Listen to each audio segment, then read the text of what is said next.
La précarité menstruelle, c'est une situation où une personne qui a ses règles ne peut pas avoir accès à un produit menstruel, soit pour des raisons de situation financière insuffisante.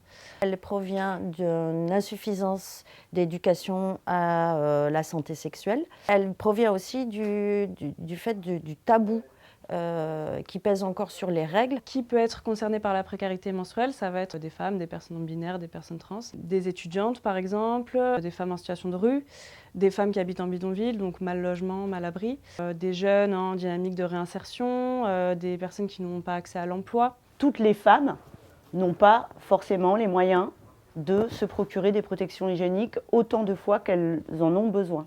Quand on parle de précarité menstruelle, on parle de toute la dépense, et c'est énorme. Annuellement, ce qu'une femme dépense pour prendre en soin sa santé gynéco-obstétrique. Si on considère qu'une femme, en fait, elle a ses règles à la puberté, donc entre 11 et 14 ans, et une période de ménopause qui est entre 45 et 55 ans, ça fait qu'une femme, en fait, elle va avoir 500 fois ses règles dans une vie. Et le coût, en fait, ça va de 1 800 € à plus de 20 000 €. C'est important que les femmes puissent aller dans les structures où elles paieront 0 centime pour voir un gynécologue.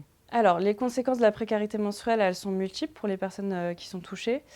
Ça peut être dans un premier temps le fait d'avoir un produit qui ne soit pas sain pour le corps, le fait de garder trop longtemps la protection, donc qui peut avoir un impact aussi sur la santé et dans des rares cas développer un choc toxique aussi pour les personnes. Et j'ai rencontré plein d'autres femmes qui, à Montpellier, utilisent des chiffons, utilisent des tissus, utilisent... voilà.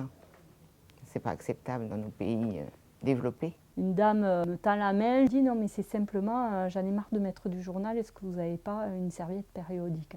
Effectivement, là si vous voulez, j'ai eu un premier moment de prise de conscience de en quoi finalement cette question de l'accès à du matériel hygiénique pouvait être une question de dignité, quoi, de dignité humaine et de dignité des femmes particulièrement. Ça peut induire des sentiments de honte, des sentiments de culpabilité chez les personnes réglées. On n'a pas une protection qui est adaptée ou si on ne peut pas en avoir, de se sentir mal à l'aise en fait dans notre corps et donc mal à l'aise dans la société. La question de la précarité menstruelle, elle vient révéler une forme des inégalités les plus saillantes. Elle est au corps de la vie, du corps social, de la façon dont on habite ces questions. Et vraiment, en ça, elle est à saisir comme une dimension vraiment d'inégalité entre les sexes.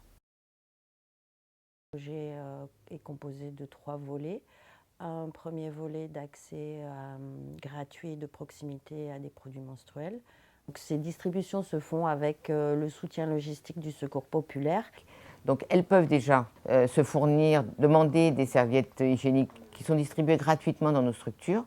Par ailleurs, seront organisées des distributions spécifiques. Mis à disposition des partenaires plus de 20 000 boîtes donc de protection jetable. Puisque là seront ajoutées des réunions d'information. L'objectif, c'est de créer des espaces d'échange avec les personnes qui sont concernées. Parler plus globalement de la question du corps, des menstruations, de la question de la santé sexuelle, par les désirs, par les sexualités. Les règles, c'est lié à la grossesse, c'est lié à la contraception, c'est lié à comment on se sent dans son couple, c'est lié à soi-même dans son corps, est-ce qu'on connaît son corps, comment fonctionne notre corps, c'est lié à l'évolution du corps, au changement du corps.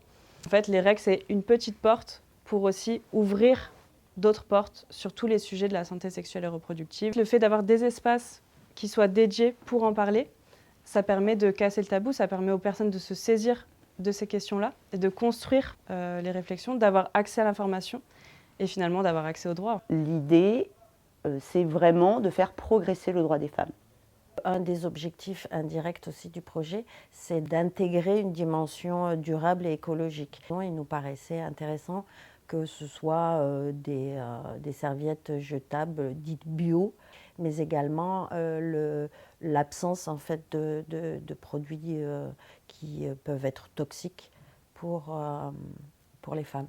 Voilà, donc c'est aussi une façon pour nous de dénoncer à la fois la nocivité potentielle des produits proposés aux femmes, mais également de promouvoir une autre qualité de produits et puis de façon à ce qu'il y ait aussi une politique tarifaire qui puisse permettre à un maximum de personnes d'utiliser des protections de meilleure qualité. Savoir que dans cette ville, aucune femme n'aura à se poser la question de savoir comment elle va se procurer des serviettes hygiéniques, des protections hygiéniques à chaque fin de mois, pour moi, c'est vraiment mesurer l'importance de l'impact d'une politique de ville.